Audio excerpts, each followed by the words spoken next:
Hello, welcome to another walk with Tilly, and another beautiful day. We are being spoiled this year. So the Chris Pincher saga rolls on. Who knew what and when and why? But it appears that the weight of evidence is suggesting that our noble leader did know an awful lot more than he is publicly stating that he did. I think there's a definite question there as to whether that's acceptable to be using semantics to obfuscate around what you actually were aware of or not. As with Johnson, as with nearly everything he does, it's what is and isn't provable and what's a reasonable level of doubt, and he will push everything to a reasonable level of doubt.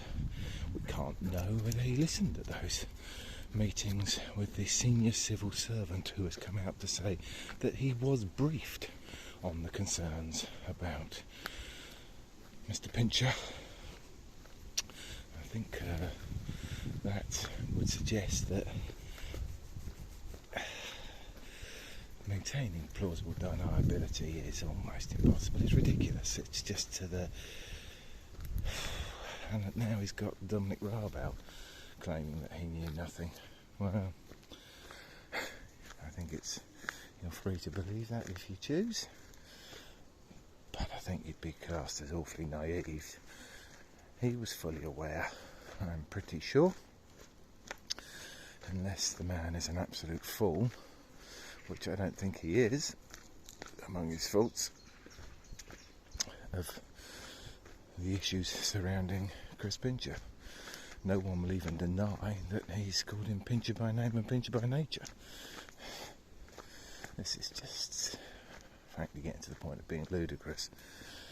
These alleged incidences should be enough to mean that you don't recruit somebody into your inner circle until you're confident of their innocence. I don't think that you can be. Certainly not until all the ongoing inquiries have run their course. They even managed to secure, according again allegedly to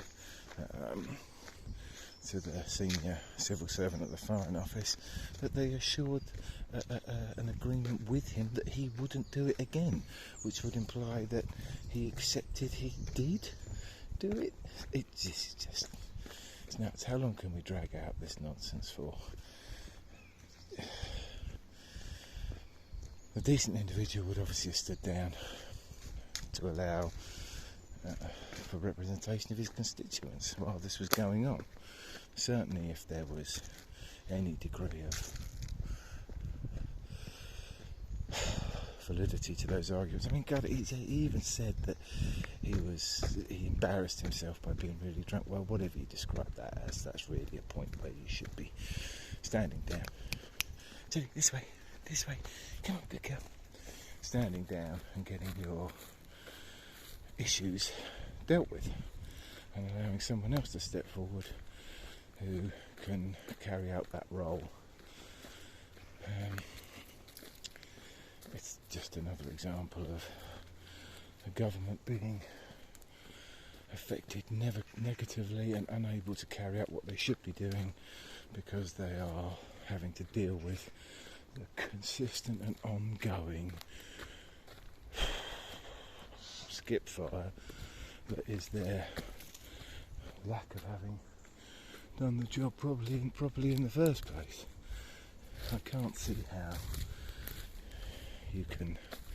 Well, I can see exactly how you can do it, but it's not good governance under, by any stretch of the imagination, to just carry on this random pretending things are what you want them to be. The other thing that caught my eye in the news in the last couple of days is the damned if you do, damned if you don't saga of Sestama. Young Kier seems to be opting to go down the I'm gonna,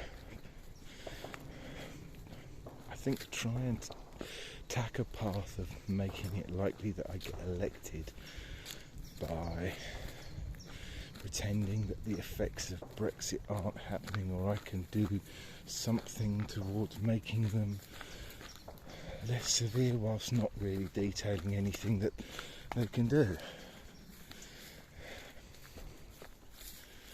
I can't see, and I haven't heard anything at all that suggests to me that there is a positive from Brexit, which has shocked me. Generally, I consider a few things to be as bad as we fear or as good as we hope, but Brexit seems pretty much on every level to be worse than a big chunk of society feared, and I can't see how it can be even remotely close to what people hoped. I mean, even if you take the lowest possible denomination, this is not what I'm suggesting all people who vote for Brexit are, but even if you take those people who are misguided and foolish enough to be that racist, they think that basing solely our having a different degree of control of our immigration policy might allow us to have less immigration and a lower level of people from other races. Even that, it's failed.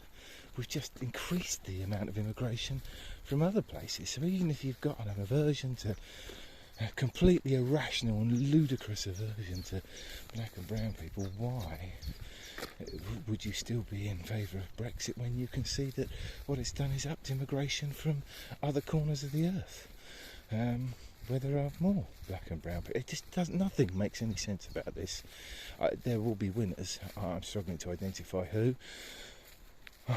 Judging by the only area of the economy, with the exception of Northern Ireland, that seems to have seen a boost in its economic activity, will be the city. And I would suggest that the only people who are benefiting from what has actually happened will be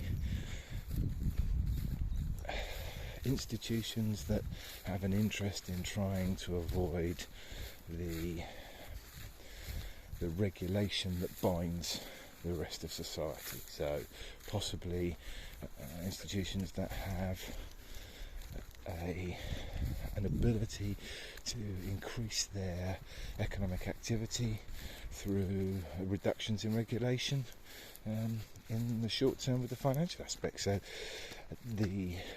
those who are possibly looking to use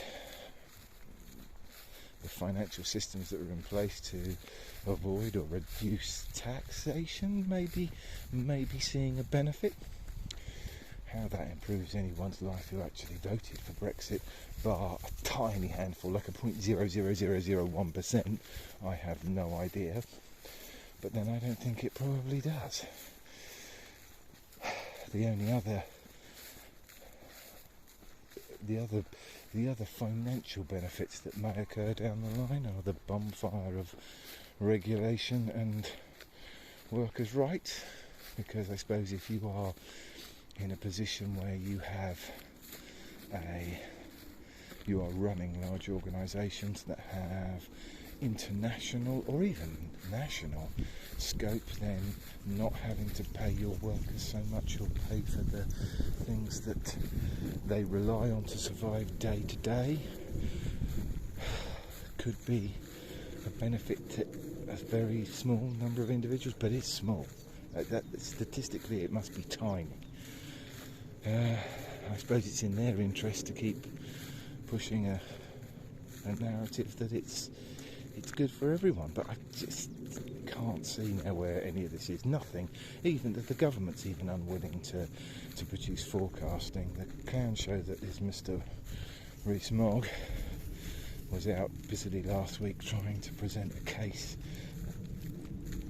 that there are benefits to Brexit, like a submarine deal. That, I mean, in terms of the national economy is tiny, and then suggest that you don't have that any form of forecasting is irrelevant because it could be wrong, despite the fact that just about everything we do requires economic forecasting. It has to, by its very nature. It may be wrong, but all you're looking to do is be right more times than you're wrong. And if you don't even run the figures through, you just completely throw that all in the air. He's not even suggesting that you should look at what has happened and give that any credence. Well, if you don't know what's happened, then you don't have a pretty good stab at what you think is going to happen. Then there's no economic activity that works like that. Nothing. Everything has to have. It's how good those forecasts are. They may be terrible, but if you don't have an attempt at making them, then you couldn't. No one could run a business. No business would work. If you, how would you produce anything if you've got you don't make the best of your knowledge, make a forecast of what you think the likely outcomes are in different scenarios? And they do. They just are choosing to hide those from public view because they are not favourable to the cause they're promoting, which is another issue that's terrible in its own right. So basically, with Kier Starmer, I heard something the other day, someone put forward a suggestion that what Kier Starmer should be doing is pointing out all the issues, all the problems, everything that has happened, good and bad, anyone who has benefited or detracted, putting all those things out, saying, well, those are the things that have happened due to this. However, we have democratically chosen to do this, so removing it, the options are off the table, but how are we going to how could we address those situations? What's the best that we can do? And then put that information out there and let people decide. And pretty quickly you'll either have a groundswell of people saying, well, hang on, I don't like what's happening. I don't like what's happening to my rights. I don't like what's happening to the economy. I don't like the price we are paying for the course of action we've taken. And therefore people will democratically choose to alter that course of action. But if they don't know, if you don't make all that information public and you don't advocate for what it is, how are they ever going to know what to do differently? How are they ever going to be able to make decisions on that? If you put the forecasts out there, the various different economic forecasts and all the information around how those forecasts are structured, then let people critique that by all means. But also, if there are positive forecasts, you need to put those out there as well and let people critique how those decisions have been arrived at. And then from that, you can determine a decent and worthwhile course of action. Dilly! At least the weather is stunning. Absolutely stunning. Anyway, I've rambled on enough, and that's my thoughts so far. Let's see if they change over the coming days. So essentially, I think Kier Starmer is damned if he does, damned if he doesn't. I can't make I don't have a definite idea. I do think that you still need to highlight. He does need to highlight the things that are going wrong. He can adamantly say that he doesn't intend to do those things because he doesn't have a democratic mandate to do so. But I think he needs to, yes, definitely put out there the issues that are there. Anyway, that's enough of me prattling on today, and let's see if those thoughts change tomorrow.